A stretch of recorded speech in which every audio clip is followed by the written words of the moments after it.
Europe 1. Le grand direct des médias, Jean-Marc Morandini. Avec le Féminin du jour, c'est donc l'émission Splash qui ne cesse de faire couler beaucoup d'eau et beaucoup d'encre, forcément. Pas un jour ne passe sans qu'on ne parle de cette émission qui arrive demain soir sur TF1. On va décrypter tout ça avec notre expert média Renaud Revel, rédacteur en chef à l'Express. D'abord, c'est une toute nouvelle émission qui arrive, Renaud. C'est une émission qui a été achetée clé en main à l'étranger, effectivement, qui fonctionne très bien en Hollande, qui a fonctionné également très bien aux États-Unis sur ABC, et que les Australiens et les Anglo-Saxons vont mettre également à l'antenne. Donc, c'est un concept qui apparemment fonctionne et qu'on essaye effectivement d'apporter et d'adapter en France. Le concept, ce sont des vedettes, des gens un peu connus. C'est un concept assez minimaliste, effectivement. Ce sont effectivement des célébrités qu'on installe sur un plongeoir et qu'on va demander effectivement de se précipiter dans le grand bain.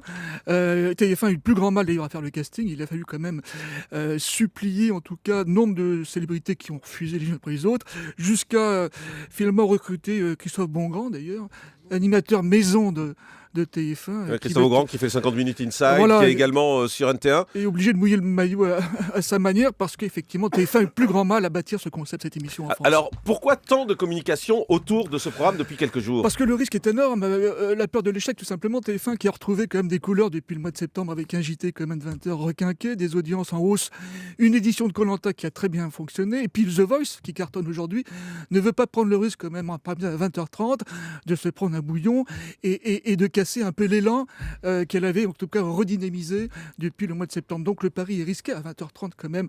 C'est un enjeu de la chaîne et Dieu sait qu'elle multiplie la communication. On a vu effectivement cette bande-annonce avec Estelle Denis. Il y a une campagne radio qui démarre aujourd'hui.